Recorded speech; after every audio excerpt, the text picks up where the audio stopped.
did it a little too early because it's got to load for a second. Yeah, that's what I like about the XL. Oh my god, that's the Mandalorian right there. Yeah. And when I said I eat a mouthful of peanut butter singing, then I like a sandwich. What's up, Micah? What's up, brother? How you doing, We Gaines? are we just went live like literally right as you joined, so we are live. All right, what's up, man? So let's talk about that introduction to the last two episodes. I mean, what a I want to call it a roller coaster, but I feel like roller coaster, the word has a little too much excitement in there. It definitely has an up and down and pros and cons, and like we even said in chat, there's stuff to like. I think Danny said that, or Mandalore said this. There's stuff to love about it, and there's stuff to critique. You know what I'm saying? But let's start with episode 5, since we didn't talk about episode 5 yet. Let's start with that one. So, what are y'all's thoughts on episode 5? So I'm just to clarify, is that Lizzo episode? No. That was That's 4. I'm sorry. I'm talking episode 7. I'm so behind. Oh, okay. I'm like, these numbers aren't added up. Yeah, this isn't right. My bad. We talked about all that stuff already. We're talking about episodes 7 and 8. So let's start with episode 7. All right. Well, 7 was fantastic. Go ahead, bud. Oh, sorry. I said 7 was pretty fantastic compared to the rest of them. Yeah, that's when we started picking up a little momentum there. You know what I'm saying? And it was like, okay, it was a great episode. I mean, there's some weird writing. I didn't take as many notes on that episode as I did for episode 8. There's some weird writing in both episodes. Before I go into all that, Michael, what did you think? What are some stuff you like, some stuff you dislike? Like I believe like one of the best scenes, and maybe I'm just a space nerd, but watching the entire Mandalorian fleet come and hover over and enter the atmosphere, the lower atmosphere or upper atmosphere of Mandalore. I love that. When they first got there, dude. Like, I mean, there's one producer who's infamous for doing that, Michael Bay. But, he's all about formations and flashy, shit and all stuff like that. But, dude, that when they first come in and you see everybody's talking over comms and they're like, okay, so what team's going to go down to Mandalore to check everything out? It was awesome. And then also the thing that I really, really loved was, I'm not sure if this was in the beginning of the episode, a little bit later, when the Mandalorians who were already there met up with their fleet, and then also that freaking monster that they had to fight. Dude, I thought that thing was popping out. I was like, here comes the fucking mythosaur, motherfuckers. I was like, this is the fucking moment right here, and it fucking wasn't. It's still a cool creature. Yeah, I mean, like, but this is the thing. Like, with the thing about that monster showing up that made me so excited. It's like, what other secrets does Mandalore have hidden under that crystalline or glass-like surface? If creatures of that size and can exist, then there's so much more that's hidden. If shit like that was around, how would they think? Why would they? I mean, I guess just because they haven't seen a mythosaur. But I mean, if something like that is fucking around, then the mythosaur can still be hidden somewhere. You know what I'm saying? Like, yeah, you would think that would. I would think at least. But and I when that happened and I realized it wasn't the mythosaur, I was like, okay, we got a Qui-Gon moment coming. There's always a bigger fish. Mythosaur's about to come fuck this thing up, and that didn't happen, unfortunately. But it was a weird episode in the sense that the title was the Spies. But we had no reveal whatsoever in episode 8 as to who the fucking spies are. Well, we were the spies all along. I mean, yeah, what is this? She-Hulk? No, man, we're not the villains of the movie. But the thing that I loved the most was like how the tempo, how it was like, like oh yeah, you know what I mean? It was almost like going on a roller coaster ride where you go over the dips and you go up another one. What's gonna happen next? Then you get thrown to the right or thrown to the left. I mean, it was, to me, it was. You were right. The writing was a little iffy, but I believe the tempo of action versus story was actually pretty good. It gave me like 80s fantasy movie vibes, like something like The Odyssey or the original Legend. Clash of the Titans, kind of like, Legend. Thank you. Great movie. Yeah. Ridley Scott. Yeah. I enjoyed the scene on the crawler thing, the I guess you could call it The Waterworld thing. That's what it reminded me of. It was like Kevin Costner, Waterworld's just a terrible movie, but it gave me that vibe. I love that movie. Don't ever say that. That's an amazing movie. I mean, I have a nostalgic attachment because I grew up watching it, but so did I. It was commercially not a success. We'll put it that way. Yeah, it was. I mean, yeah, it's still a great. I love Kevin Costner also, so I always love that movie. What was I saying before that? That was a total. You were the on that little little skiff they were on the planet. Oh, okay. So the scene with Paz Vizsla and Axe Wolves. They're playing the game, and I'm like, y'all motherfuckers know y'all don't get along whatsoever, but y'all are sitting here playing this game together, and y'all are all. It's not going to end well, and then they end up. Paz Vizsla just stands up and pulls out his vibrator. Yeah, immediately, like ready to throw down, and this Axe Wolves is like, really? Like, well, I mean, another thing that made it really awesome for me was the modified IG-11. Like when they had that for Grogu, and he can actually say yes or no. Like so did you like that? Did you think it was overused, or did you think it was comical? Like, dude, I mean, you need to have comic relief. Like, you can't just have all action, all story. You got to cover multiple facets. I was laughing my ass off. I thought it was great. Bro, I was drinking a smoothie, and I had strawberry, blueberry smoothie coming out of my nose, but he's like, yes. And my wife is like, are you okay? And I'm like, oh man, I don't know, the burn is so good. Yeah. And that's what's funny is because there were rumors that Grogu's gonna talk in this season, and it's fucking funny because we always get these rumors about these shows, and it's always like a skewed truth. You know what I'm saying? It's like, okay, yeah, he fucking talked, all right, but it was through a fucking machine. So yes, he talked. We got Grogu talking, but it wasn't his actual voice. And the rumors had been for a while that we were gonna get Grogu talking. So it's weird that those rumors leak like that. You know what I'm saying? And it's not like, so it's not as extremely accurate or descriptive as to what it actually is. It's vague it's a vague as fuck type of leak. You know what I'm saying? And it's like, okay, yeah, you fucking got us. It's fucking true, but it's like, it's trickery and it's trolling. It's fucking Lucasfilm trolling the fuck out of us. But that's the thing that makes it great. Is there are these leaks, but so we all have this picture of how it's gonna come together in our minds. But when when they go a different way and they do it in a clever, smooth kind of way, it makes the story better. Because I mean, for me, I can't watch a show where I can predict the course of the script, how the characters are gonna develop, who they're gonna be in the next season or two. To me, that's just boring and monotonous and tedious. I will give them one thing. I had no fucking idea where this season was going. I mean, we even talked about it on probably the last two episodes. Like, what is the plot point? Where are we going with this? You know what I'm saying? And it was kind of all over the place up until it was very all over the place up until episode 7.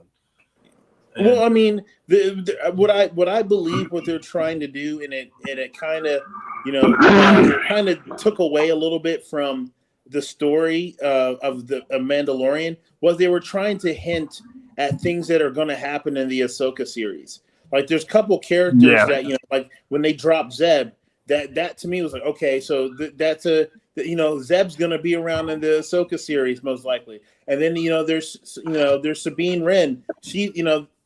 There's all kinds of little clues that they drop for this, but the thing that made it is it wasn't predictable.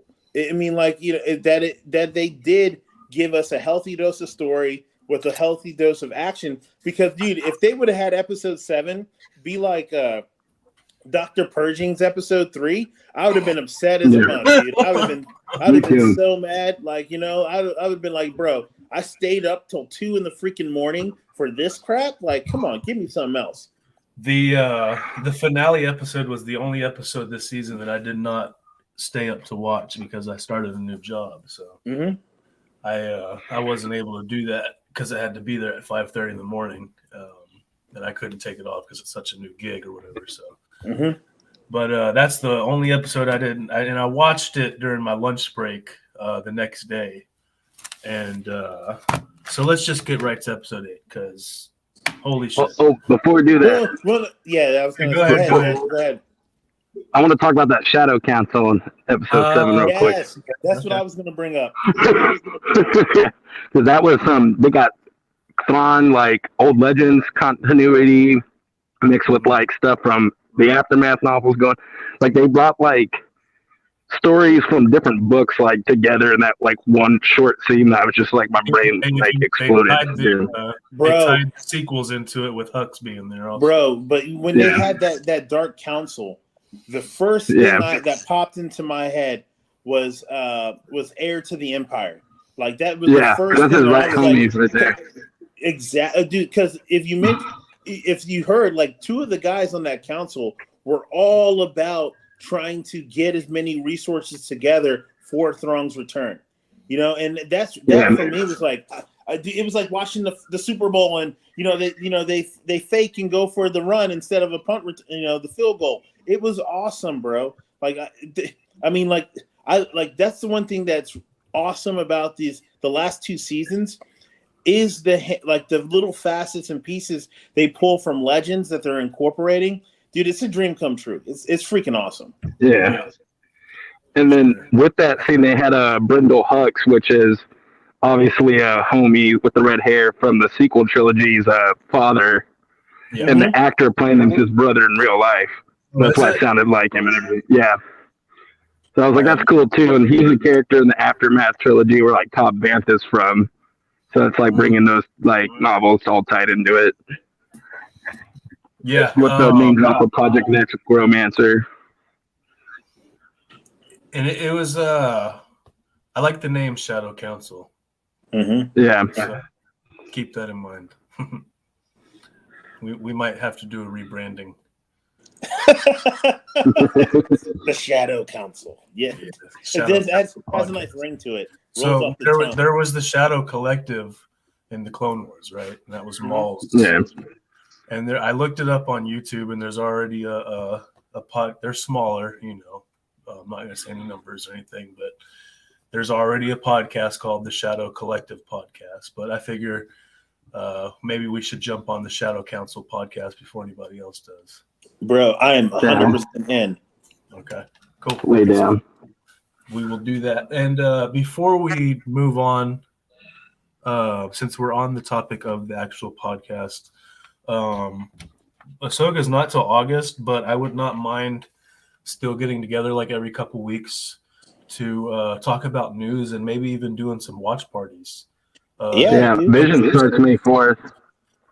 Vision. I really want to do maybe even some Rebels watch parties, like even some key episodes or like the last season or so of Rebels to get a refresher before we go into Ahsoka. I think that would be fun.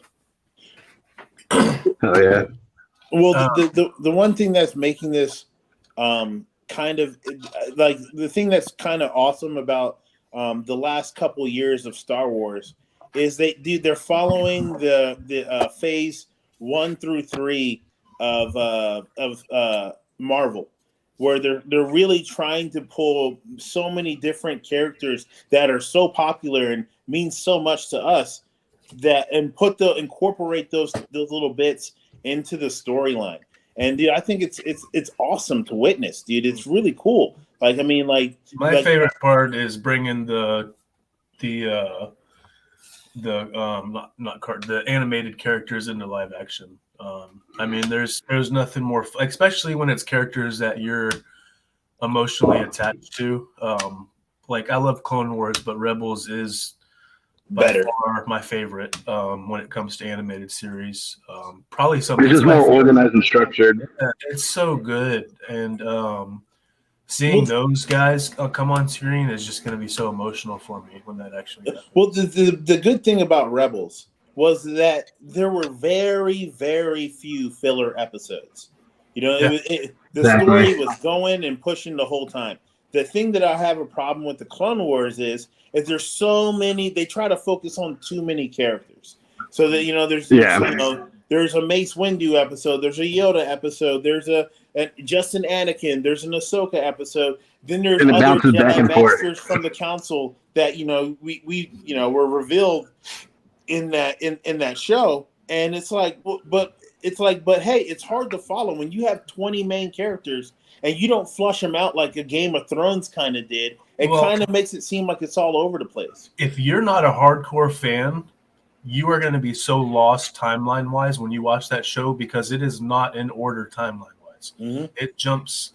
It starts here, jumps to the future, jumps to the past, jumps here, jumps to the past. Like it's all over the place timeline. And if you don't research it, there's actually articles, YouTube videos, and stuff that'll tell you the order you can watch Clone Wars that is actually chronologically correct for the universe instead of the way that they fucking released it for whatever reason. I don't know why George decided to do that. But yeah, there is a way to watch it in order, but it's just a weird. I mean, I love Clone Wars. I got a fucking blanket right behind me. I'm always gonna love it. But you're right. It had a lot of filler and it was all over the place. Let's get back to Mando episode 8 because that's the episode I really want to talk about. Y'all didn't have anything else about 7 that y'all can think? I guess we gotta talk about Paz. I guess we can't not talk about Paz. I was just about. I mean, dude, that really. I'm gonna tell you straight up. I told my wife this. I was like, it really reminded me of like the legend of John Basilone, who fought against the Japanese in World War II. And there's a story about that where he, takes a 30 cal machine gun, and it's a small platoon versus 1,000 Japanese soldiers rushing him, and he just pulls that thing out, and he doesn't have the heating glove that the burn glove that will protect his hand, but he literally gets first-degree burns on his forearm from using that, and he drops like 800 bodies. He killed so many people that it deterred the Japanese, and they fled. That's exactly what it reminded me of. I would bet my money that is probably what that scene was modeled after. This is the way, bro. Like when that mug was like, when he said it, like, get everybody out of here, I was like, oh shit, the last stand, and he drops those bodies, and how much power he had. Like, when he just like sent them flying and shit. Dude, when he's tossing motherfuckers like they're sandbags. You know what I'm saying? This shit. Dude, that shit was like watching World's Strongest Man Star Wars edition. He was fucking shit up, throwing people around, and then him versus the Praetorian Guard. Like, I felt like if he would have been fresh, he might have killed one or two of those motherfuckers. I didn't think about him not being fresh or rested because he had just gone. Yeah, and he was out of ammo. Yeah, he went through a lot of shit right before that. So that would affect, because one of the things I was going to bring up about the next episode, and I'll go ahead and bring it up now, is the fact that the Praetorian Guards in episode 8 seemed like they had a little bit of a debuff compared to how good they were in episode 7, because they basically fucking made mincemeat of Paz Vizsla. You know what I'm saying? And Din I almost said Din Grogu. Din Djarin turned around and did the same thing to the fucking Praetorian Guards. Mm-hmm. So it seems like, I don't know. I have one or two theories on this. It's like either they're trying to prove how much more talented Din Djarin is than pretty much everybody else, because out of that whole clan, Paz Vizsla is the guy you're gonna pick to fight. You know what I'm saying? Like, that's the fucking warrior right there. That's the strong, the big motherfucker, the experienced guy. He's the guy you're going with. So they're either trying to show how talented and experienced Din Djarin is, or it's the fact that the reason Din Djarin ran through them so much more easier is because Din was literally fighting for Grogu's life at that moment. Yeah, yes, he was. Yes, he was. And the one thing that I wanted to say about just talking about the Praetorian Guard and their lore is those dudes are supposed to have mastered like 80% of the martial arts in the galaxy. At least 80%. And then the Emperor only selects, if there's a class of them, everyone else in the class either quits or dies, and the last man standing gets elevated to the Praetorian Guard. So it's almost like if you were watching Dune and you talk about the Sardaukar. You know what I mean? They're on that super experience, trusted by the Emperor. Like, these are the gun ho guys who will die for whatever, for the cause. Like, they're no joke. And to see Paz Vizsla go out like a G, like as a G, they did not do him wrong. I mean, because if you know the lore about the Praetorian Guard, you know that they are literal badasses. Mm-hmm. Like, straight up, like, physically, if there wasn't a lightsaber involved, they would probably kick a Jedi's ass. You know what I'm saying? Like, they gave Rey and Kylo a run for their money, and they're both Force users, and Kylo's an experienced. Yeah, that's the best scene in all the sequel trilogy. The Praetorian Guard scene. Mm-hmm. Yeah, when that lightsaber battle, that's the best thing that sequel movies had. I would only argue one other scene. There's only one other scene. Which one? The voices scene when all of the that one's good. We get Kanan. The fact that we get Kanan's voice in that, that fucks me up. Yeah, that was sick. Yeah. And the Force Awakens, and Kylo Ren stops the beam from Poe Dameron. That seems sick. No, that was holding it the Force. Yeah, that was a sick scene. I have like ADD back to episode 8. Yeah, right. Axe Wolves is a badass. I didn't really think too much of him before, but after these last two episodes, I have a newfound respect for that guy. Bro, I thought that he was gonna go straight up kamikaze on us when he, just to. Oh yeah, he thought he was gonna die when he did that. Just to talk about or mention episode 8 for a second. Like, we're on it. So like when he flew up and he was flying through the atmosphere and his comms cut out and all that shit, I was expecting the TIE fighters or the TIE interceptors to already be there destroying the fleet. And then so when he pulled that sneaky move, like he beat him and he was like, "Yo, everyone load up on the drop ships." That scene where they have that formation coming down over Mandalore, and then the ones who are with Bo-Katan meet up with them, and they're coming out of that cave system, and then they meet up with the other group. That shit was amazing, bro. Dude, yeah. The armor has the fucking hammer and shit in the sky. Bro, and that was, dude, when she comes out and she busts out, she's got the clamps and the hammer, and she's going fucking full badass on these motherfuckers with their jetpacks, cracking their armor, breaking people's necks. Dude, that's one bad bitch, bro. Like, I'm serious. Like, as a Mandalorian fighter, I would have to say she's probably up there in the top 5. You know what I mean? Because she put hands on those motherfuckers. And then what also impressed me so much was the accuracy of the Mandalorians over let's call those Moth's Mandalorians. They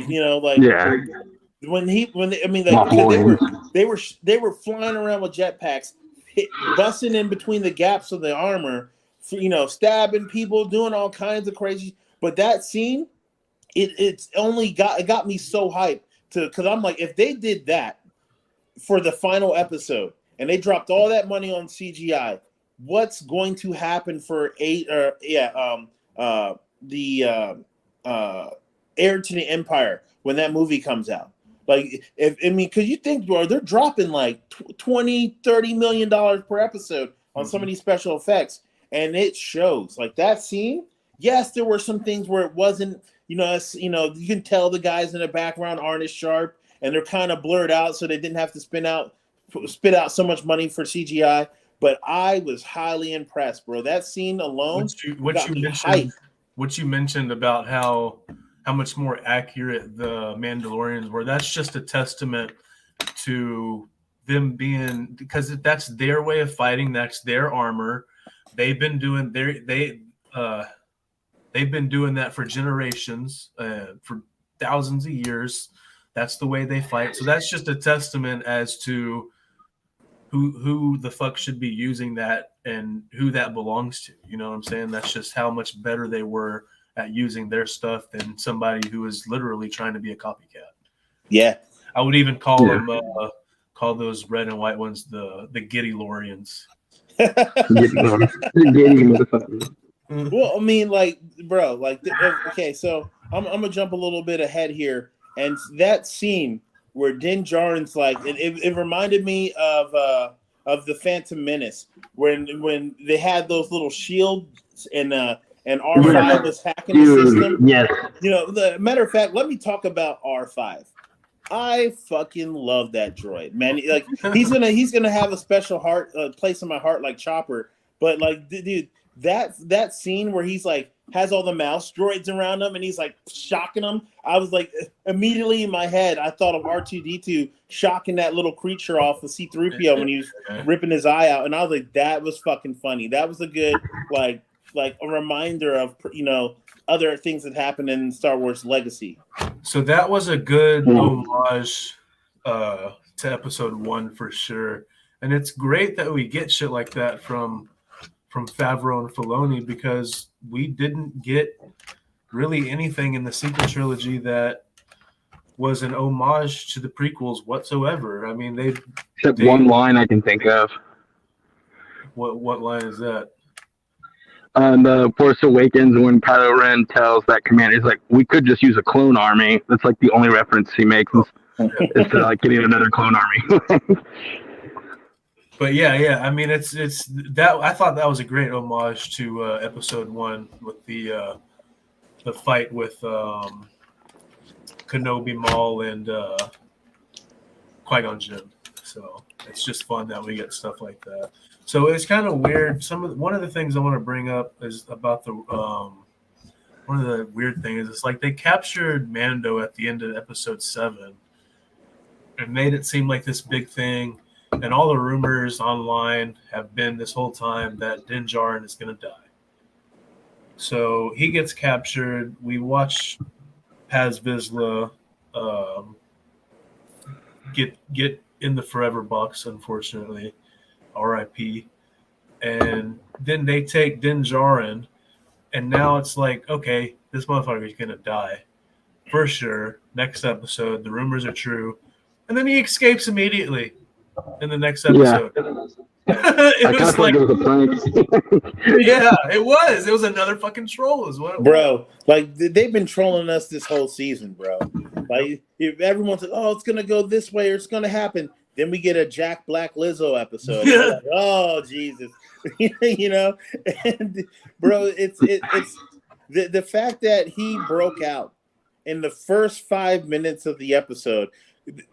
As soon as that happened, I was like, oh, he's going to do something epic. Like, you can't have that happen without pairing it with something that's to justify it.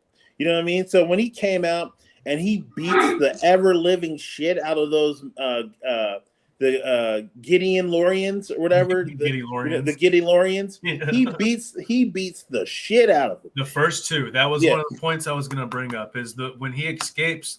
The first two Giddy Lorians he fights,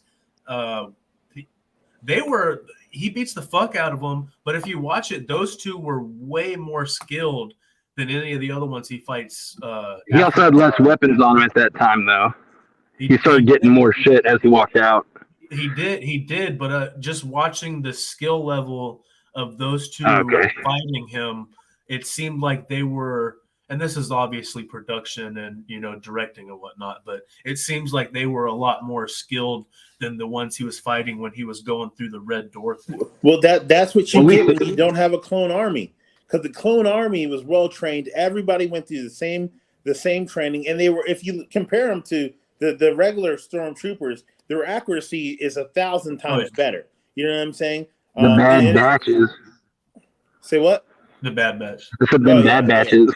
Yeah, and and so like so what that did is it was like to me it was like, so Din Djarin, when he started putting hands on them and he didn't have that many weapons, it's impressive. You know what I'm saying? The way I believe that scene was supposed to be was it was supposed to prove the skill set of the Mandalorians as a whole. Because we get that, and then we jump to this massive aerial battle, and then there's a couple guys fighting on the ground, but not many. You know what I'm saying? But it was awesome, and then it also led up to that. To me, probably one of the coolest things I've ever seen was, I'm gonna just mention it now, Moff Gideon's Beskar power suit. That shit. Hell yeah. Because like when all of a sudden when I saw him and he starts holding Din Djarin back when he's using his jetpack, I was like, wait a minute, that's got to be a power suit. There's no way. I would argue that suit is probably the most lit thing that happened this season. Just the look of it alone, just how it looks alone. You could have fought Superman in that thing.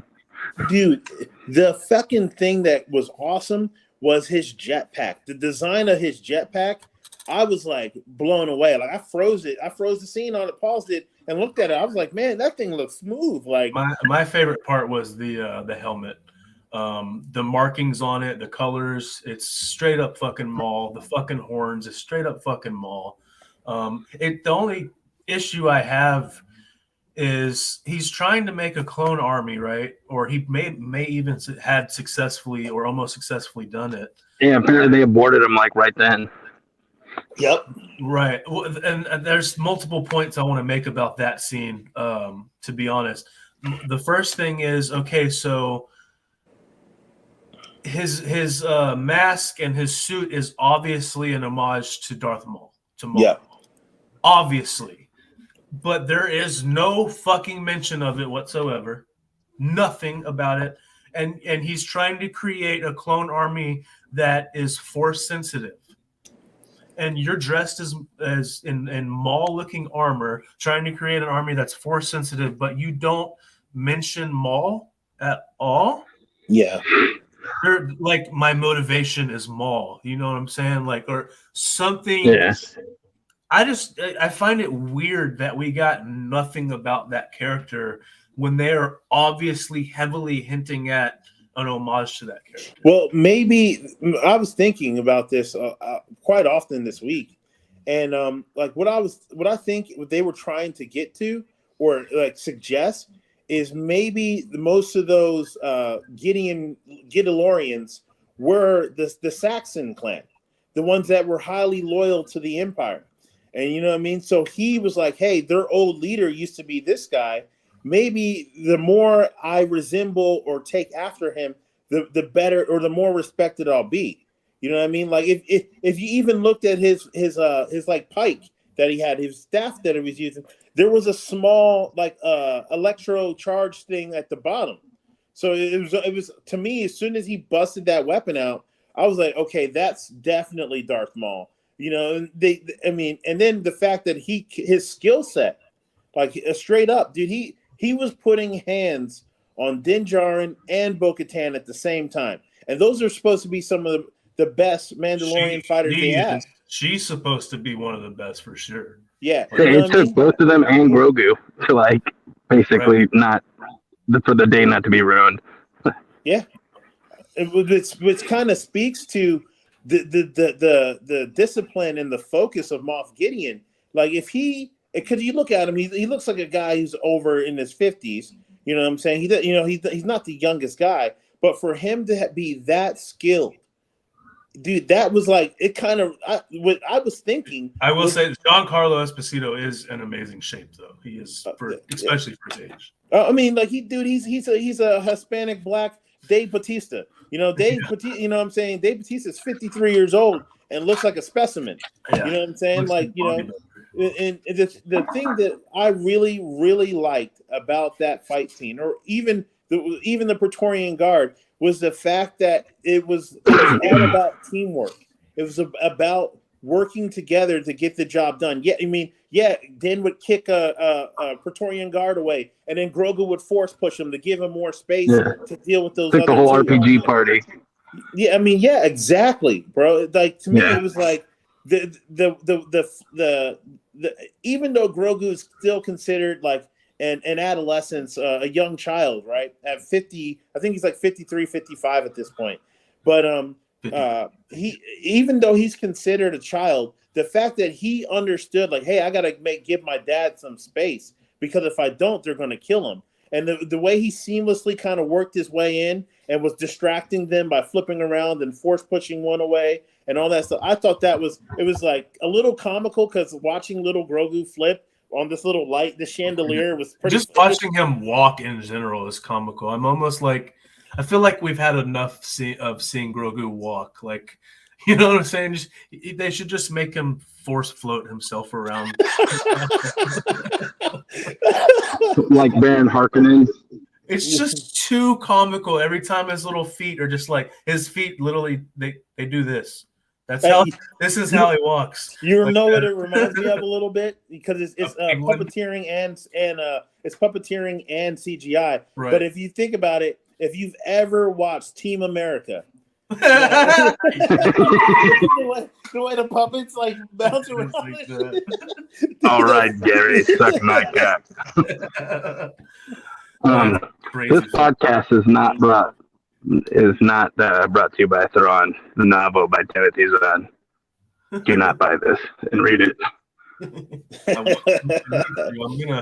want to get I want to try to do the Heir of the Empire novels before Ahsoka even, but I know that's kind of a stretch. I don't know. Maybe I can finish them before then. You can probably do it. You got like what? But all I'm saying is like if you read that series, right? It's kind of like reading what was it, Plagueis' novel, you know, where it goes over the rise of Sidious, you know, his training. It's well written. It flows it's very smooth. So it's not like a choppy book where you're here, you're over here, you're over here, you know. But it's actually a really good series. I was literally about to say like Revan. Yeah. Yeah, Revan. Yeah. Dude, it's really easy to read, man. Like, and for me, you know, I got kids, so I mean, me sitting around, you know, reading a book is not always going to be a thing, but I can listen to it on books on tape. So that's probably what I'll end up doing. Yeah, for sure. That's I want to do that. Yeah, I'm trying to get all 9 done by August. There's 9. There's 6 canon, and then there's the 3 original Heir to the Empire novels that he did. But he's done 6 canon novels since like Disney bought him. Only the 3. There's no way I'll finish it. There's the 3 Legends ones. There's 3 Legends ones and 6 canon novels by Timothy Zahn, all about Thrawn now. His original one is. Finish those. Yeah. So. Yeah, the ones that came out in the 90s are the Legends, you know, the original Heir of the Empire, where you had the, you know, Mara Jade, Skywalker, and all that. And then after Disney bought Lucasfilm, they hired Timothy to write a new trilogy, which takes place between episodes 3 and 4. And then he wrote another trilogy that takes place about the actual, like, Chiss Society and the Chiss Ascendancy. That's a prequel to those novels. So he's gotten, like, real deep with who Thrawn is with those novels. Got you. So yeah, there's a lot of reading to do. Yeah, yo, bro, drop those books in the group chat so I can get those downloaded. You know. Will do. I mean, like, go ahead. He said he will. I thought I'll definitely do that. Oh, dude, please. I mean, like with that much historical data about Thrawn, I'm wondering what pieces they're gonna pull out to show his character, or is he going to be?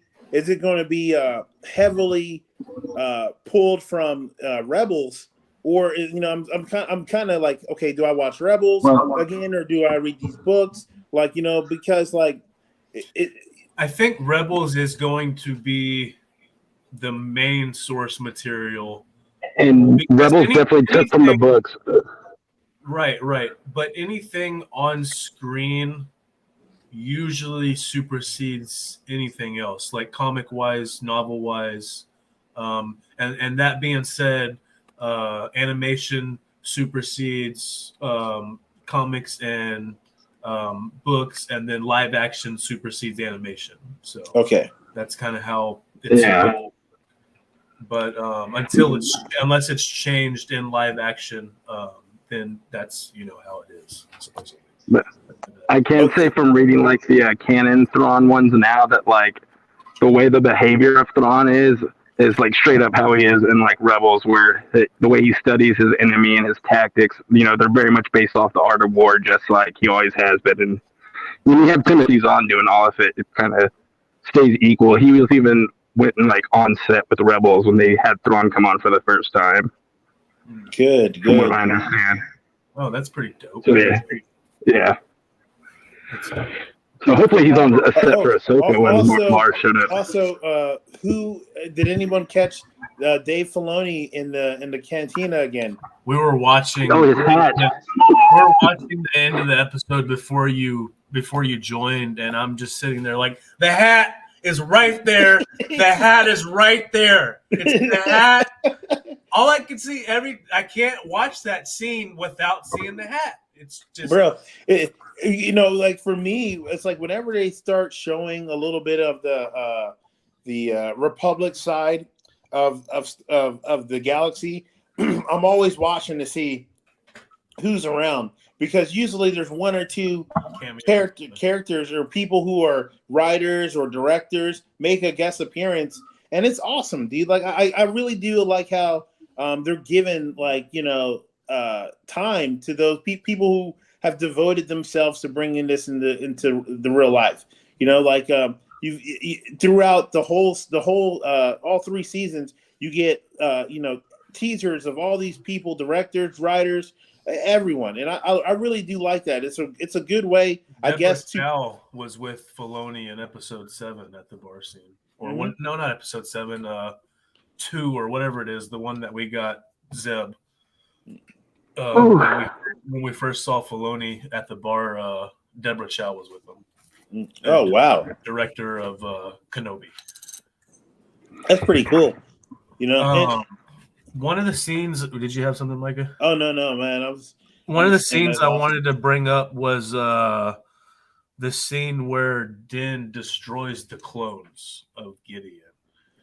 I don't like that scene, to be honest. I feel like, I love the fact that we get that they're making clones of Gideon. I think that's an amazing idea, and props to Mandalore over here. We have a screenshot proof of it with a timestamp. This motherfucker predicted that there was going to be a Gideon clone army before it ever came on screen. Like he 100% said, what if Gideon is making a clone army of himself? And then here we are in episode 8, and that's what the fuck's going on. I mean, because didn't in like the original Legends continuity, the Dark Troopers, that they made like a Dark Trooper program where they were trying to make Force-sensitive clones to put in the armor? Isn't that like an old Legend story? I haven't read it, but I believe so. I would. I figured they were. And I feel like that was a story that happened. Like, it wasn't a part of like the Heir to the Empire ones, but connected to like the cloning of Luke's hand and all the weird like cloning shit that happened in Legends. That there was a Dark Trooper program. It might be from a video game or novel, but they were trying to do Force-sensitive Dark Troopers, and I was like, that would make sense if Moff Gideon was like, I'm going to do that, but use me. My only complaint about that scene was like, I would have liked to seen one of them in action. Well, yeah, exactly. My issue with the scene is that I believe, like I said, I enjoy the fact that it's Gideon clones. I think that's a badass concept. But Din Djarin walks over to a little fucking computer keyboard, types in on like 3 fucking buttons, and then all of a sudden they're running out the room and every clone chamber is just exploding. It's like, what? He just pressed Control Alt F5, bro. That just self-destructs every computer in the Star Wars universe. We just spent 3 seasons building up this lore behind Moff Gideon and what he's doing. Curious, wondering, and mystery about what this guy has going on. And then he's just like, beep, boop, beep, boom! They're fucking gone. So now you know how it feels when Kathleen Kennedy walks in when you're writing your script. You want to know how fast it was and how ridiculous it is? I didn't even realize what happened until I watched the episode a second time. Because when I watched the episode the first time, I thought fucking Grogu did it just by looking at the motherfuckers. I thought as they were running out the room, he's looking at them and blowing them up with the Force. I had to watch it a second time before I even went back and realized that Din Djarin pressed 3 little fucking buttons on a keyboard to do it. Boop, beep. Yeah, boom. But like the one thing that surprised me, I thought they would like open and the bodies would fall lifeless to the floor. That's a little much for Disney right there. No, I mean, but dude, check this out, bro. They literally had him press 3 buttons. Like he understood how the Empire computer system works. Yep. And he's just like, okay, yeah, I know this from experience. You know, and the fun, I think it even had the old school rotary dial tone. You know, like yeah, we all played like dudes. So, I think that was just a weird part that those clones were just destroyed like that. So mean. But do you think Moff Gideon only had one facility for real though? Absolutely fucking not. And that brings me to my next point is and that's the title of our fucking stream. Let's talk about that fucking mustache. Mustache Gate. Mustache Gate. So obviously in season 1 and season 2, and for some weird fucking reason, the Mandalorian does not utilize the talent that is of Giancarlo Esposito, because holy shit, the dude is an amazing actor, but he only comes in the last 2 episodes of every Mandalorian season. They don't utilize him through the whole season. It's just the last 2 episodes of every season.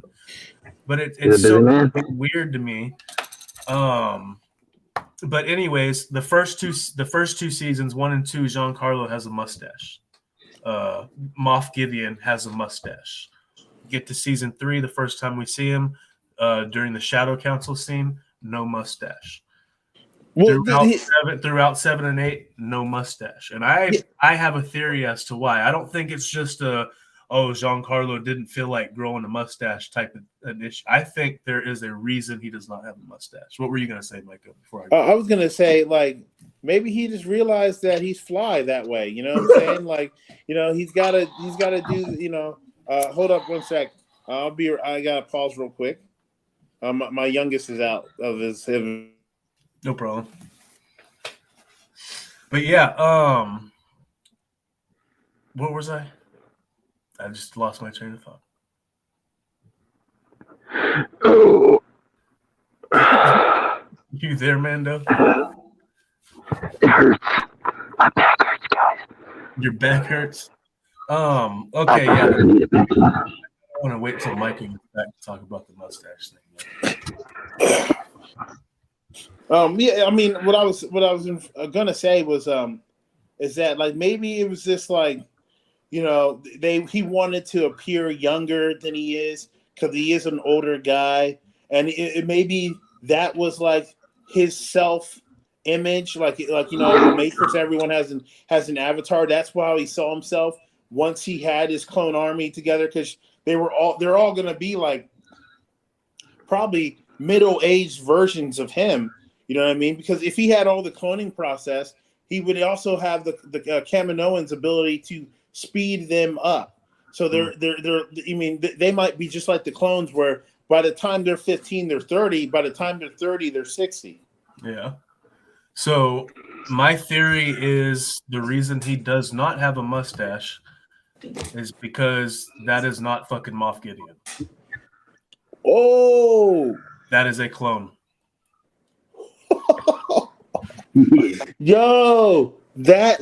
Okay.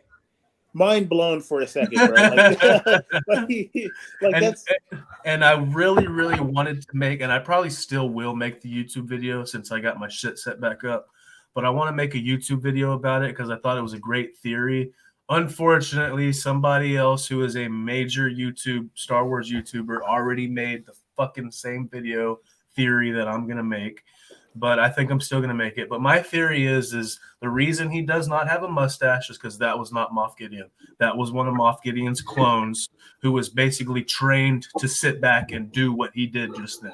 Oh, and maybe that's why he was so skilled. Mm-hmm. You know what I mean? Because like he seemed a lot more skilled than when Din fought him in season 2, right? Exactly. Yeah. Whoa, bro. Let me process that, man. Like my brain's like having a hard time right now. I didn't bring this up in the podcast chat because I wanted to save this for the podcast. So I thought we were. And that's why he got so mad about the force sensitive shit, because it's like I'm like almost there. That like like he's probably a clone that didn't get the force, but he got like fighting skills from like all the other genetics he was talking about splicing earlier. He's one of the clones that got everything but the force sensitivity, and that's why he was just like, I never even got the force. He's so mad about it. Like it was so funny to me. He don't really sound like a really sad parent who like someone like went and got an abortion without his permission or something. He was just like, my children. Okay, so on that being a clone, what did you guys think about how he died? That was kind of goofy, but I like how I like having Grogu be like able to save everyone because it was an explosion, but it was very cheesy to me. Grogu saving them was amazing. The way that he did it was amazing. Yeah. The music was emotional. I thought the music was perfect. The timing of the music was perfect. The way that Moff Gideon dies is very, very comical in my opinion. It's just like extremely 90s Batman type movie. Like, here's an explosion. Yeah, like Die Hard. You know what I'm saying? Like, yeah. What? It was weird to me. Also, some other people have brought this up, like, oh, he's in a Beskar suit. He's supposed to be able to survive fire. You can survive fire in a Beskar suit if it's for a limited amount of time. Like the flamethrower. Full roasted. Yes. We're talking about an explosion that went on for almost half a fucking minute. Yeah. Like, Grogu had to literally sit there and chill with the Force at least 15 seconds. Like, it was going on for a second. You know what I'm saying? That's not just getting hit with the flamethrower. It's not the same. Like, whatever is inside that Beskar is getting cooked inside that Beskar at that point. I mean, we don't know. Worse than Anakin did on Mustafar. I mean, we don't know what the melting temperature of Beskar is, but I'm pretty sure it's extremely high. But that explosion, that fireball raging for like you said, 15 seconds to maybe even 20 seconds, like that would. It doesn't matter what you're on. I can guarantee you it was not hot enough to be the melting point of Beskar. There's no way. Jet fuel doesn't melt Beskar beams. It does, yeah, but that doesn't matter though, because even if it doesn't melt the Beskar, whatever's inside the Beskar is getting cooked. Yeah, you're right. It's gonna be like in the microwave. It don't matter. It doesn't matter. You know what I'm saying? I was making a really bad 9/11 joke. My bad. I said jet fuel doesn't melt Beskar beams. I didn't even hear you say that. But yes, got me off track and I lost my train of thought again. Where were we? Well, you were talking about, he would get cooked. He would have cooked alive in the fucking thing anyway. So, like I said, I believe that's a clone. I believe the real Moff Gideon is going to show up with Thrawn in the Ahsoka series. But I hope they show up with the Dark Troopers. Just a little like that. It's kind of, if you think about it, Moff Gideon has kind of always been maybe 1 or 2 steps ahead of everybody. You know, he, in a sense, he's a lesser Thrawn. You know, Thrawn's 10, 20 moves ahead. He's playing chess, not checkers. And, Moff Gideon's got a lot of behaviors that are just like Thrawn. So, dude, honestly, since you mentioned that, I can actually believe that, dude. That's a real possible and feasible conclusion to how he died. Is that was a clone? Like even thinking about like the fighting style, like it's been. I mean, let's say Grogu goes to Luke and spends what, isn't it like a year or two with Luke? 2 years. So even in 2 years' time, you're not going to be fighting and be a better fighter than the Praetorian Guard in 2 years' time. Like that had to be some cloning like data, like the Matrix when they upload skill sets into their brain directly. That's the only thing that can make sense because the technique was different. Like I mean, like I wouldn't even be surprised if they show, like, if we rewatch those episodes, him versus Din Djarin and then him versus Bo-Katan, and if he was using a different hand, he had like a different dominant hand. Like Filoni and Favreau are they're clever enough to do that. Like maybe that would have been the thing to be like, wait a minute, why is he left-handed now? I would almost guarantee that there is other hints in there that we probably won't catch until a later date. It's most people didn't even catch the mustache thing. And even if you did catch it, most people are not going to think anything of it either because it's like, oh, he doesn't have a mustache this season. Like the actor just didn't grow a mustache. But I feel like there is something significant behind that. You know what I'm saying? I mean, but that's kind of how it's been set up. Like you got to pay attention to the small details because certain things and hint to other things. You know what I mean? Like when Din Djarin, when Din Djarin and Bo-Katan, when they first flew past the Mythosaur, like I was wondering in my head to be like, dude, like then the planet can't. Bad baby, no squeezy. Oh, and there, if you slow it down, here doesn't he say like, "I'm out, motherfucker"? Yeah. Bad baby, no squeezy. I'm out, motherfucker. That shit was hilarious. Like when I've seen that meme go around, I was like, man, like we got to talk about that. That's clever as hell, But I believe exactly what you said. Like that's probably, that's a plausible thing, dude. Like I that's actually something that I could see Moff Gideon doing because he is a tactician. Absolutely. I mean, I just don't see him. Once the Mandalorian fleet showed up, I don't think he's gonna stick around to die. That's just not in his blood. But then he also might have been even more cautious and been like, wait a minute, the last time I did this, Luke Skywalker showed up and fucked up my plans. Like they don't. I mean, that's the thing. You couldn't put it past Din Djarin to bring Luke to help them do that. You know what I'm saying? Like because he's a father figure to Grogu as well. You know what I mean? And maybe he would have called in, or Grogu would have called in Luke to help get Din Djarin back. But it, like you said, man, that's definitely feasible.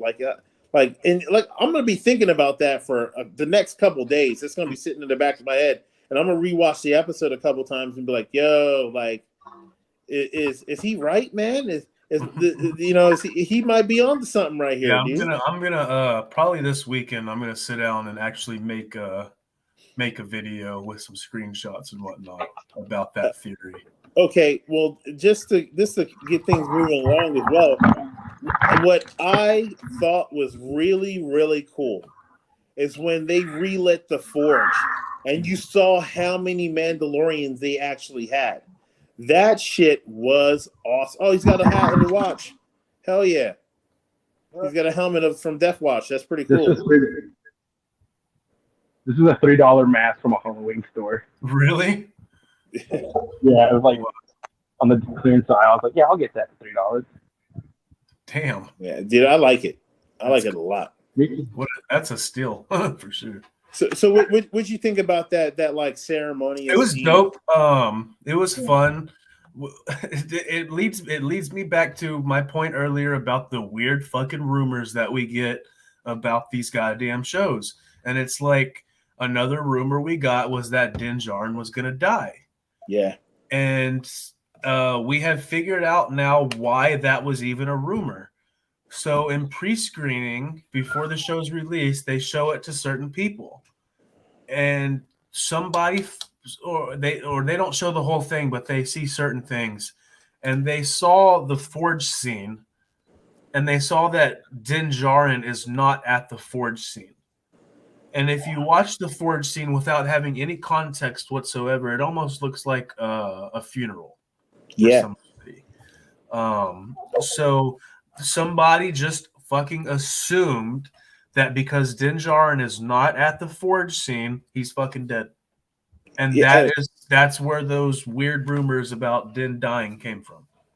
Yeah, dude, you're probably right, because I mean there's always a pre-showing to see if the episodes or the season's going to do as well as they predict. I mean, shit, if I was spending a couple, maybe even I think $100 million for or $200 million for eight episode season, I would definitely have people watch it and then see like, okay, sign this NDA, blah blah blah blah blah, and let's see if because they're all you see movies and shit, they always have alternate endings that they produce. Like a lot of fantasy movies always have, well, maybe the hero died, no, this one he lived, and the happily ever after or whatever. But I mean, you're absolutely right, man. And the one thing that I really, really loved was the ceremony and the christening of Paz Vizsla's son.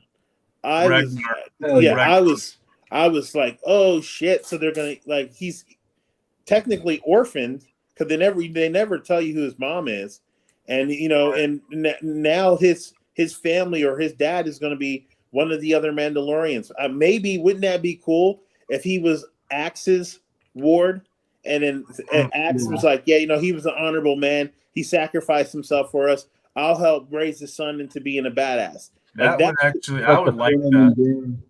I mean, because you think about it, like Axe is like the badass on the Night Watch side, and then Paz Vizsla is the badass in the Creed side.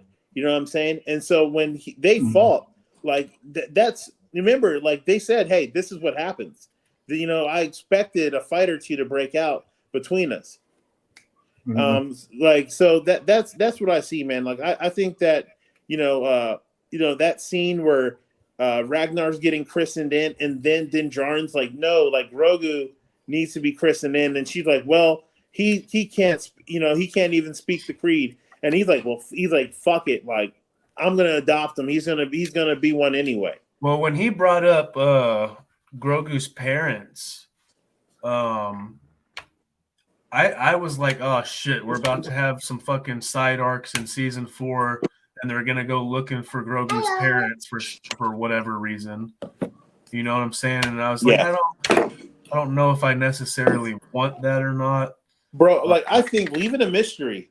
You know what I mean? Yeah. I mean, we need to get moving on with what's gonna happen. We need a time jump for Grogu. Here's another point I wanted to make before we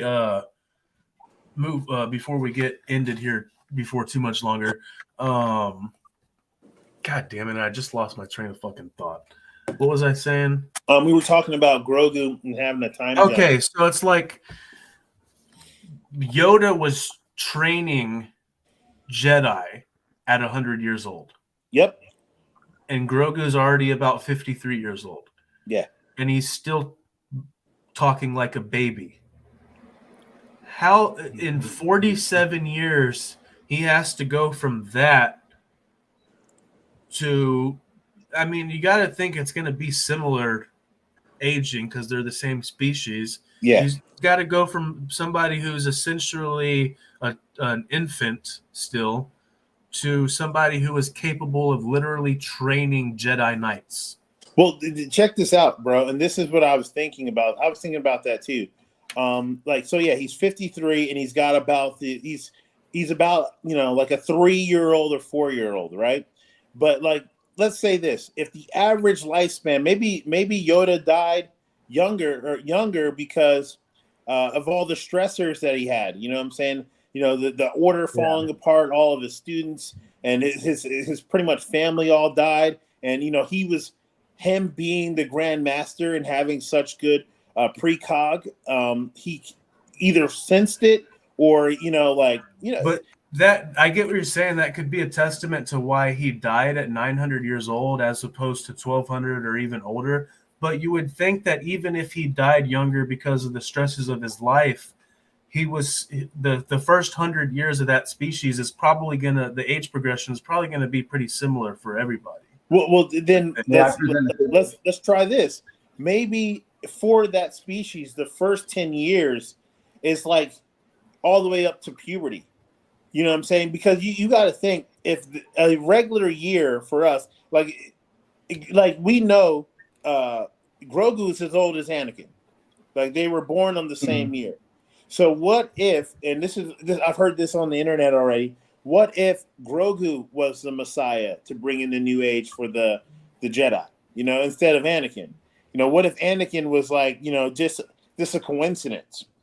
Well, they say that Anakin was the pushback creation of the Force when Palpatine was trying to manipulate it for himself. And he was trying to create something through the Force, and the Force pushed back, and the response from that pushback was the birth of Anakin Skywalker. Well, maybe Anakin, because let's say this. Let's say Grogu is the light side and Anakin was the dark side, because that's the method the direction he chose.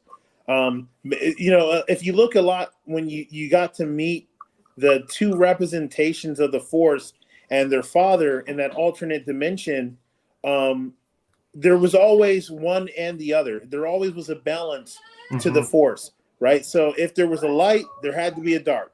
You know what I mean? There had to be a possibility for either side to win to keep the Force in balance, right? So what I was thinking is maybe the first 10 years of Yoda's species is literally like, if he's a 10-year-old at that, let's say they live 1,000 years, if he's the equivalent of like a 8-10-year-old with all those years of learning all, because so you think even being at 100 years old, say he's 10 years old at that point. Because that's 100 years of studying. You think he's still able to train Jedi even though he's essentially a 10-year-old? I absolutely do. Okay. And the reason why I think, because you got to think all the way up till 50, because remember he was younger. He was in his 20s when they attacked the Jedi Temple on Coruscant. Yeah, Order 66. Right. Yeah. So you got to remember he could understand and process things then as well. Otherwise, he wouldn't have had a flashback and been able to understand the speech that was going on around him. So maybe this is like a gestation phase where he's like a butterfly in a cocoon, and there's so many with all those years that are compressed. And his ability to learn and to acquire knowledge over those first 100 years, like, dude, you got to think, dude, the possibility by the time he's 10, he's going to be more knowledgeable than fucking Dooku. You know what I'm saying? It's because he'll already have Dooku's entire life worth of training by the time he's 10. Right. So that's just a theory I have. You know what I mean? Maybe it's true, maybe it's not. But it's good. I didn't think about it. I did not think about even though he's. Go ahead.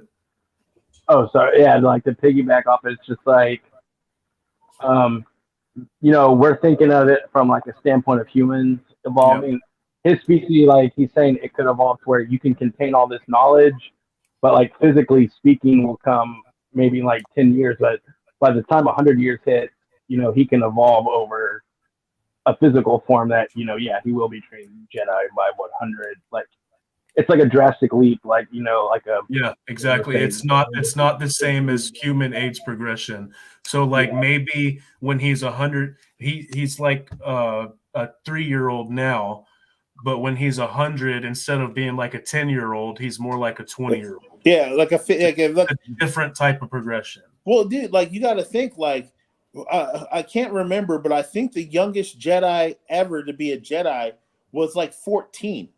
So, like, if you can be 14 and be on your own and then possibly in the next 5 years get an apprentice after going out and doing your own thing, dude. That's like, you got to think about that, man. Like all of that, because you remember the library and the Coruscant and the temple was massive, massive. How many?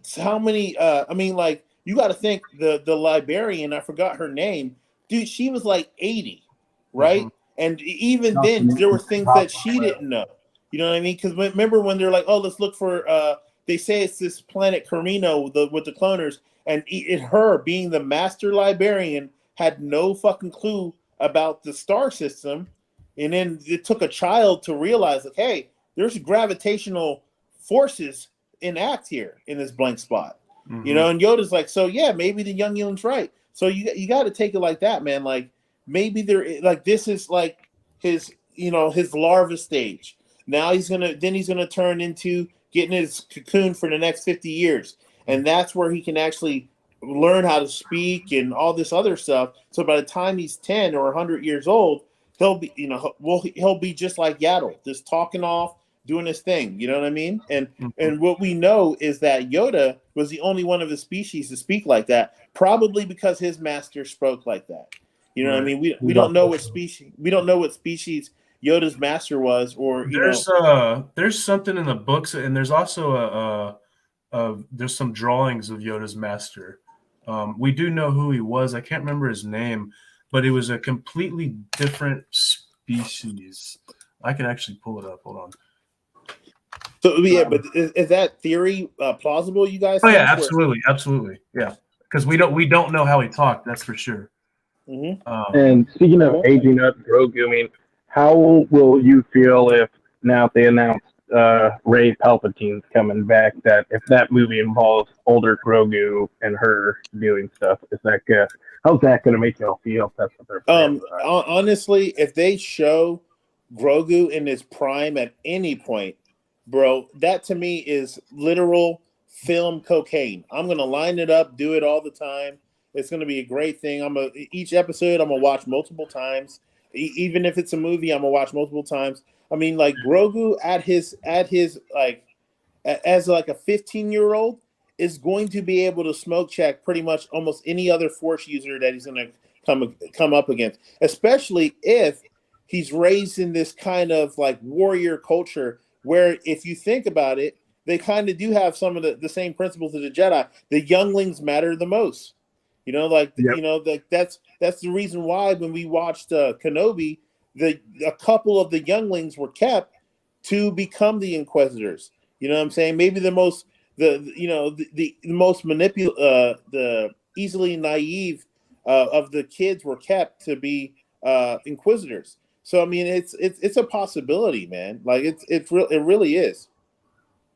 Yeah, I'm just wondering what they're gonna do with Rey, because like the whole thing with Episode 9 is like, this is the end of the Skywalker saga. We're done with Skywalkers, and then they give her a Skywalker name, and now they're bringing her back for a movie that's 15 My years. thing is, if they have listened to the fans in any way whatsoever, that have critiqued it, the ones that actually have an issue with the sequel series, I feel like it's gonna be kind of hard to fuck it up even more. You know what I'm saying? Like, I think at this point it can only get better going forward.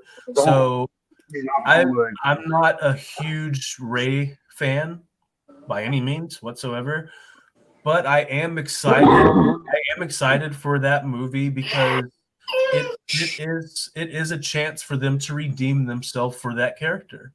I just need them to bring back John Boyega and Justice, but I know he may never agree to do that. But yeah, well, I mean, remember when you watched what was that, the first of the not the prequel but the sequel series, right, where they kind of hinted that maybe Finn would have Force powers, right? Oh shit. Yeah. That was Yoda's master. You know, and then they didn't flush that out. They didn't do that. I think that kind of stepped on a lot of Star Wars fans, because if there was, like I said, there's usually a balance in the Force. Like they showed that in the Clone Wars.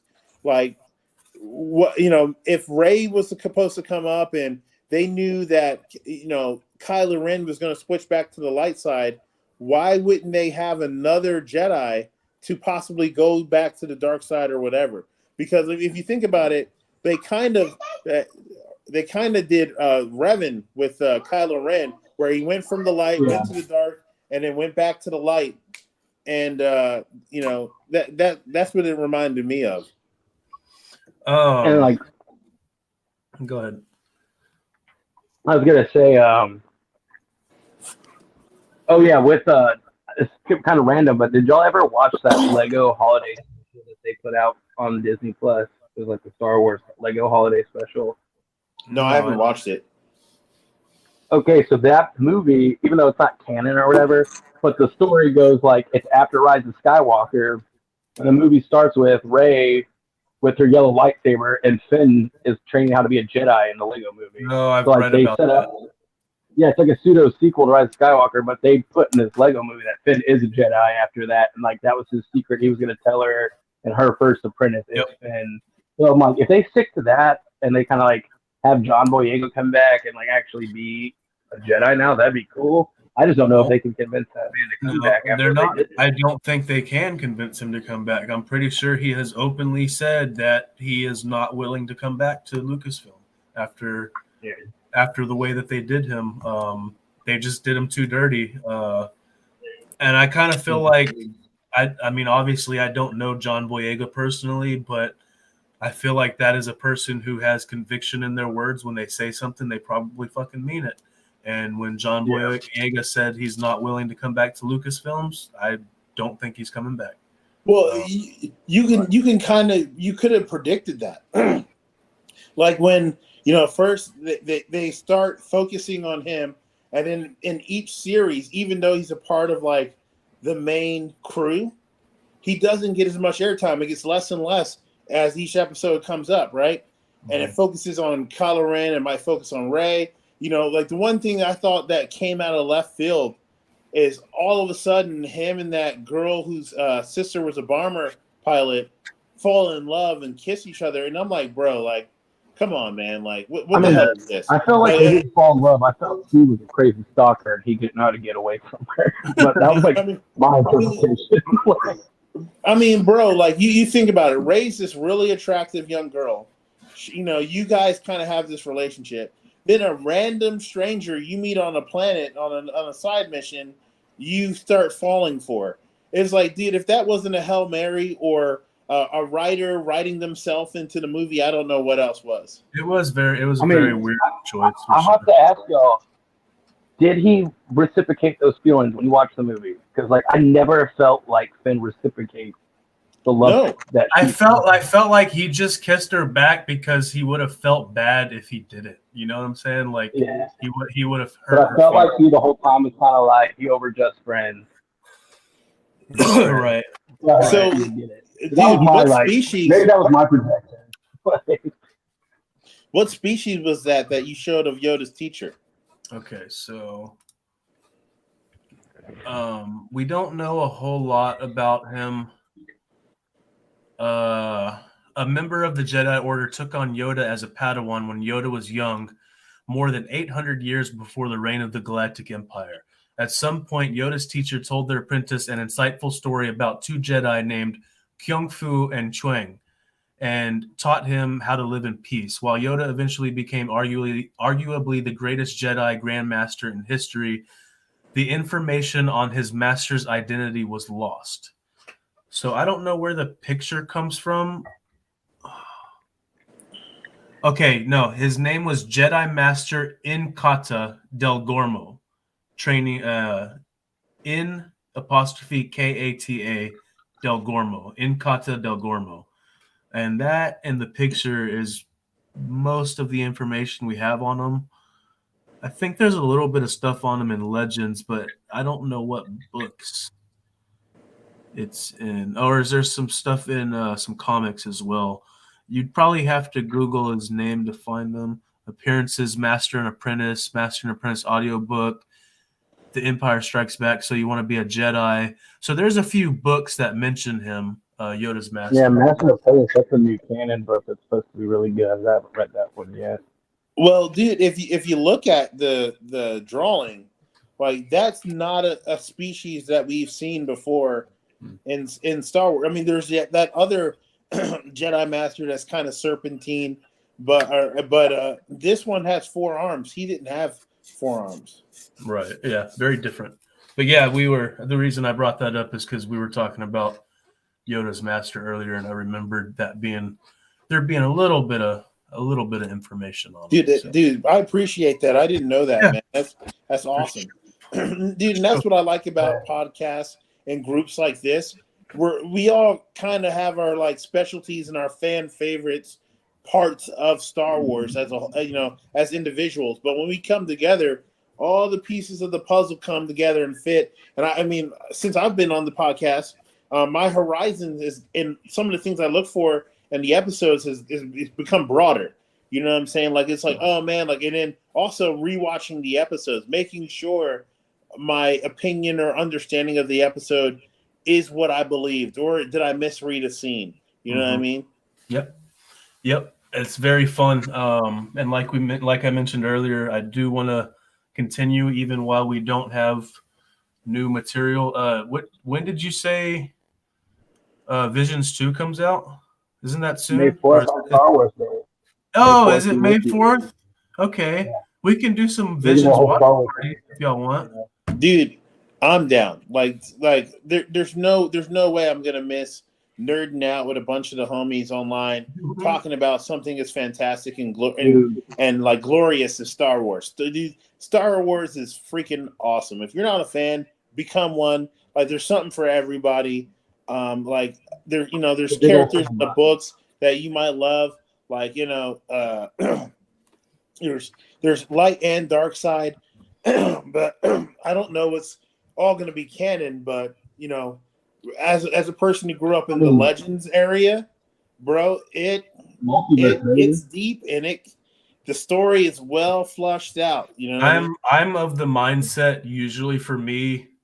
When I read anything that is Legends, I consider it canon until proven otherwise on screen. You know what I'm saying? Like, Plagueis is 100% canon in my mind, even though it's a fucking Legends book. Until they retcon that on screen, that is the story. That is what fucking happened. Like, bro, honestly, I'm not sure if you heard the rumor. There was an edited scene in The Phantom Menace where Plagueis is still alive. They confirmed that he's still alive. I heard about that. So, like, I wish they would have flushed that out.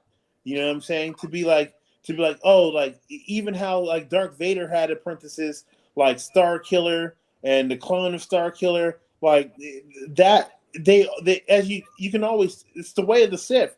The apprentice has to kill the master. But usually before that time, when he's like, oh, I think I got the plan to do it, they start looking for their apprentice already. You know what I mean? Mm-hmm. Well, what if the Shadow Council behaves the same way, like in The Mandalorian? They're all doing stuff behind each other's back. Yeah. Just like the Sith, or even though there's not a Sith leading them right now, technically. Right. Well, dude, I love that it's like that rooted in their politics, that they still act like that. Like, just like the Sith Academy used to be, like the Empires, like Moss all act the same way as the Sith used to. Bro, well, dude, that's like, you get to see it in Rogue One, how Tarkin steals his idea. You know what I'm saying? They've got this Project Stardust, and he's like, now I'm gonna tell the Emperor that my project is complete. He's like, but wait, it's my project, and he's like, quiet little boy, you're just a PM.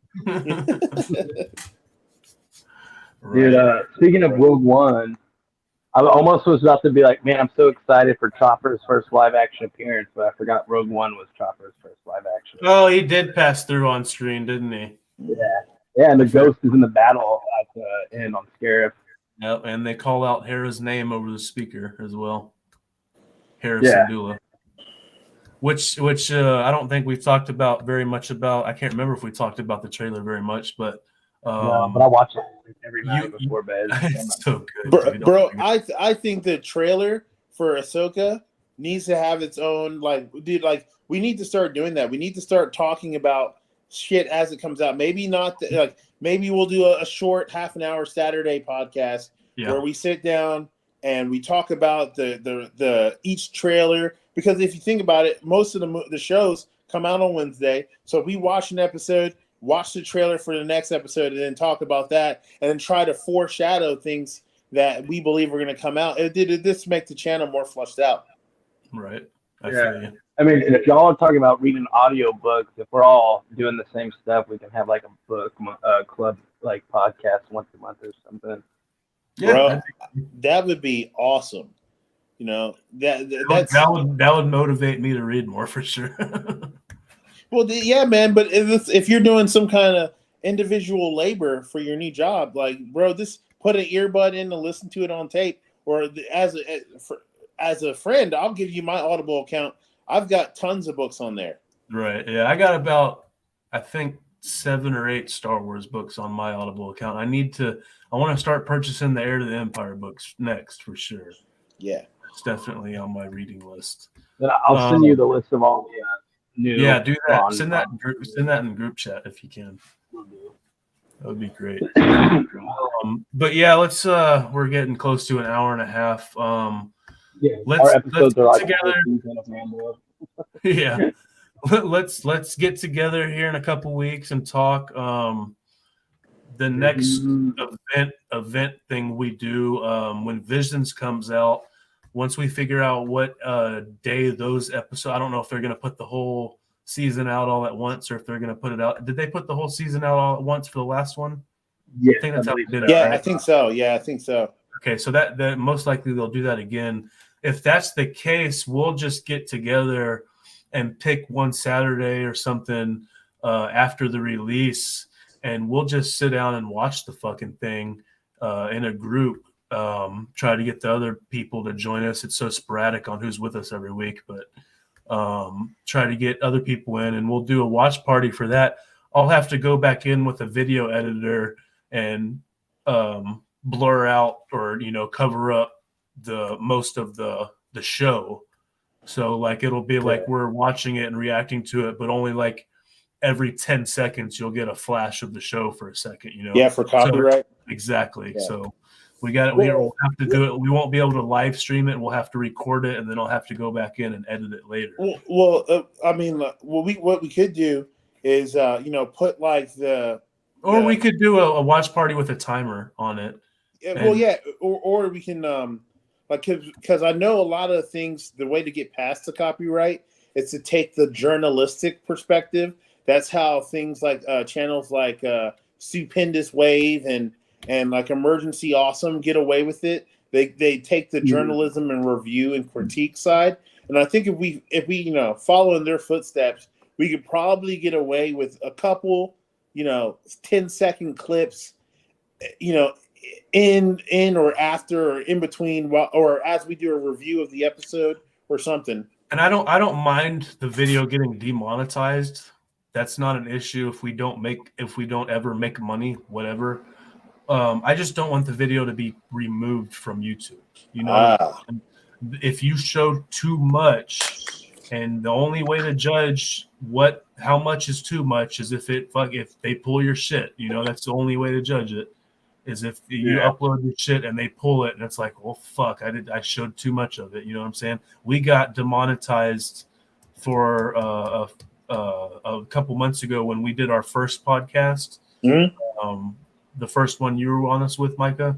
We showed the Ahsoka trailer in that podcast.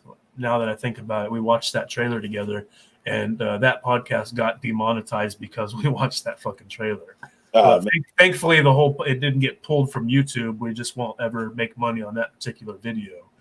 But I would hate to upload it and then YouTube be like, nah, they're pulling the whole video down. So we got to be very careful about how I go in and edit how much we show. But what some of the other YouTubers do, instead of showing it on screen in the stream, so you don't have to worry about that shit. You just put the timer in the screen with you. You screenshot the timer of the video so that people can watch with you.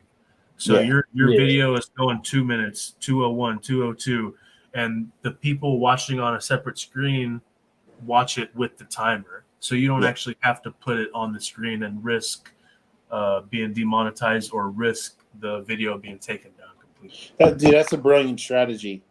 Yeah, I think that would actually probably be our best way to do it, because we can most likely will be the ones first to go back and rewatch it later, but we can even sync it like we're watching it on our phone and watching the podcast on our TV, or watching the show on the TV and watching the podcast on the phone. You can sync the timing up and watch our reaction with the episode and go back to it, you know. Yeah, and that way, like if we comment on something, they'll be like, hey, like, you know, at 3 minutes, 45 seconds, this happened, where we paused it and look, yo, did you notice this, that in the background and all this other stuff? And yeah, dude, that sounds awesome. Yeah, I like that.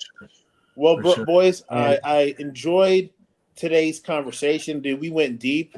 Through some Hail Marys. Yeah. Dude, I appreciate this. Always, it's a privilege to be on with you guys and talk about something that, you know, is important in my life, being a nerd, you know what I mean? And, you know, just being able to data dump shit, you know, because sometimes you're sitting there ruminating about something all week, and then once you get it out, and then you point out something that I missed while ruminating on it for a while. Like, dude, I didn't even catch Moff Gideon not having a mustache until you mentioned that. And now I'm going to go rewatch the episode, and I know it's going to stand out. It's awesome. You know, it's going to help refine me as a watcher and a fan of Star Wars.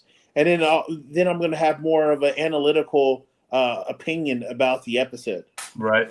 And I am going to go through, if not this weekend, over the next couple of weeks, I'm going to go through the last few podcasts we've done and clip out some of the funner, more informative parts that we get deep into some shit. I will clip those. I'll send the clips to y'all. They're going to be posted. I have an Instagram account. I have a TikTok account. Obviously, we have a YouTube account. We are going to rebrand as well. The next time that we are on air and go live, we will not be only a podcast Deals and Absolutes. I think it's a clever name, but it's just way too fucking long. So we will be rebranded and hopefully even have like maybe even a logo and stuff next time we show up. Sick. Yeah. So like you said, Micah, I appreciate both of y'all as well. The other people who were not here the last few episodes, I appreciate them as well. It's been fun. Mando, you got anything to say on the way out? Oh, yeah. Are y'all fans of Wallace and Gromit and the Curse of the Were-Rabbit, or like Chicken Run or any of those movies? So off the wall. Oh, here comes left field. Oh! Yeah. I don't think I'm familiar, to be honest. I have no idea what you're talking about. But if it's funny, I'll watch it and read it. They're a British animation studio, and they did like all this cool claymation stuff. Like there's that Mel Gibson movie, Chicken Run, that was like the most famous one they did. But that studio's doing a short for Visions Part 2, and I'm so excited to see what? Yes, I'm like, that's my. Yeah, there's gonna be a claymation episode of Star Wars by them, and I'm so excited for that. Dude, that sounds cool, man.